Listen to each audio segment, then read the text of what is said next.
everybody, this is Jeff Shannon with Inside Lacrosse. I'm down here in Kennesaw, Georgia for the Cobb County Classic.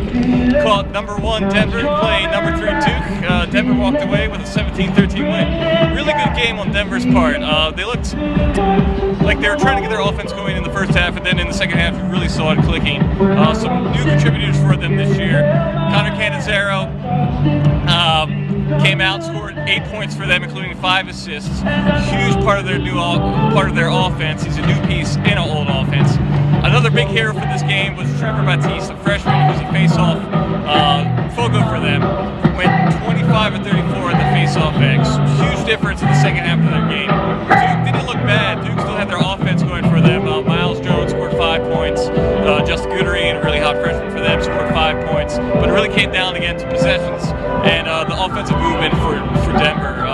Duke now moves on, plays Mercer this week. Denver hosts Air Force. A lot to take out of this game for both teams, but really like what I saw for both of them. I expect to see more of them going through the rest of the season. Back in the Isle newsroom, I'm Terry Foy, joined by Zach Babbo, who was in attendance at Maryland's 8-1 win over Navy. And Zach, one of the storylines heading into this game was the availability of Matt Rambo. He plays, puts up 2 goals and 1 assist, but at the same time, it wasn't necessarily Maryland's offense that was the story of the game. It was the fact that the Navy midshipmen were held to 1 goal that was so impressive jumping off the stat sheet. What did you see out of Maryland and Navy that kind of led to that meager offensive performance? I think, I mean, there was a lot of surprise in the press box. I think after Navy rang up, 21 goals against VMI, I think people thought, okay, maybe this is a new look Navy offense. It felt in some ways frustratingly a lot of the same old for Navy.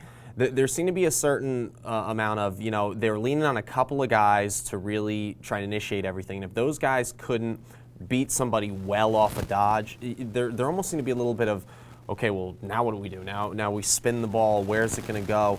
And there was a lot of, I heard a coach say this phrase once, and I thought it was a really great kind of explanation. He said a certain player lets himself get talked out of his dodges too easy. That, you got to dodge hard if you want to do anything with it. And it seemed a little bit of Navy was often, when they met resistance, just kind of bailing out and looking for where to spin to. And really, of all the kind of key people they were trying to lean on, Jack Ray may have been the most, I don't want to say disappointing because he's a freshman, he's just coming off injury. I think that it must have been a very frustrating day for him. He comes in, they were trying to run him out of the box a lot, get a lot of 2-man games to get a short stick on him, to get an unfair or a mismatch for him. He's a big guy, he can throw his weight around. But he had a good drive to the cage early that gets called for stepping in the crease. And then I almost wonder if he was so worried about his body that then later on, Maryland's just, when he touches the ball, they're just sending numbers at him, just sending the double at him and getting strips, getting him. And it just took a couple of times of that, of him kind of getting beat up around the crease, losing the ball. And you saw then every other time he touched the ball, he was a little more reticent to push the issue. He was kind of taking a step back. There was a lot of that. There was a lot of Navy double clutching shots of maybe they had something and they wanted to get it a little more perfect, and instead ran out of an angle or just got nothing off. I mean, it was really just, they had a lot of stall calls early in the game. It was, Maryland's a great defense. It's obviously a much better unit than what Navy faced, shortly before with the VMI game. But I think part of it was just Navy not maybe having enough kind of multiple ways to attack Maryland. And when the couple of things they wanted to lean on didn't seem to work out, they just really had no other answers at that point. Back in the Isle newsroom, I'm Terry Foy, joined by Matt Kinnear. And while the Denver-Duke game was definitely the highlight of the weekend and deserved of the #Isle Game Day, wasn't the only big result of the weekend.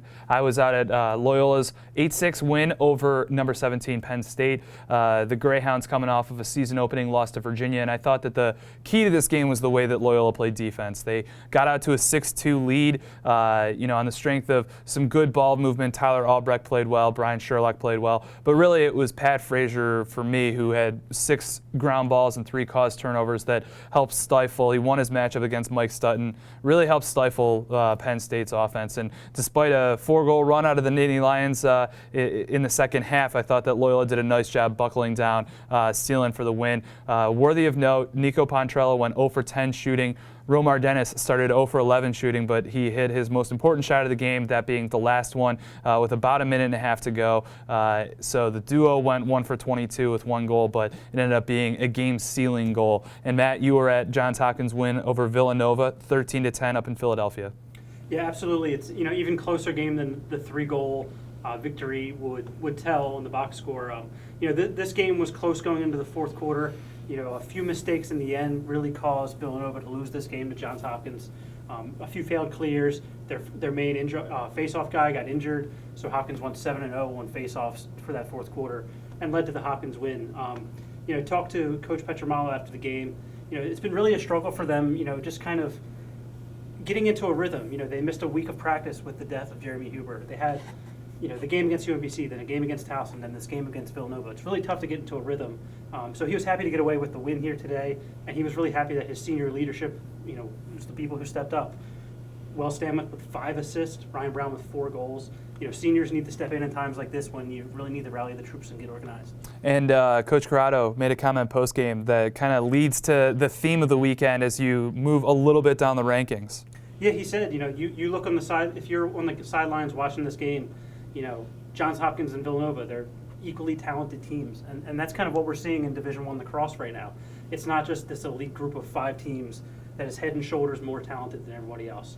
You look at the results today, you have Marquette beating Hofstra, you have Georgetown taking Notre Dame to the limit there, you have a bunch of other results that really just prove that, this gap between these, 15 to 30 teams and these top 10 teams, top 15 teams, it's really razor thin. There's so many good lacrosse players out there. Marquette with their second top 20 win of the season. They will certainly be in the top 20 when we do the next Cascade Maverick Inside Lacrosse Media Poll update. The thing that I take away from that Notre Dame near miss was that Georgetown was able to put up 12 goals on a Notre Dame defense that we expect to be among the best in the country. And so, I always thought Stephen Quincy was going to bring an element of behind the cage dodging to Georgetown's offense that I think was going to free up both Stafford and Riley O'Connor, and those two combined for 5 goals, and I think that that's important. Now, granted, Stafford had 4 of them, but on the flip side, Notre Dame, you got to be excited about Mikey Wynn, a freshman coming in and putting up 6 goals, and Sergio Perkovic coming back with 3 and 2. It yields a lot for Notre Dame's offense going forward. Mm-hmm. And speaking of freshman contributions, going back to this, Johns Hopkins Villanova game, Danny Seibel, Sean Cerrone, Christian Cuccinella, really good freshman. Some futures bright at Villanova. But a lot of other games here that are kind of worth mentioning. St. Joseph's, narrowly beating High Point. These young programs just being fantastic. That was a game with a ton of drama. High Point with a game-tying goal inside of the final minute. St. Joe's scores with 2.8 seconds to go to seal the home victory. Yeah, another fantastic weekend. Holy Cross getting a win. Richmond doubling up Rutgers. Bucknell beating Bryant. And Lehigh, another, it was a near miss, but it was another shaky performance there. Furman, kind of taking on the edge, a 14-11 Lehigh win. Absolutely. A Furman team that really struggled with North Carolina last weekend and managed to put up 11 goals on Lehigh and have them within a goal down the stretch of that finish. Yeah, another great weekend in the books. And, Sunday's going to be even better with Cornell Syracuse. Enjoy it, fellas. Thanks.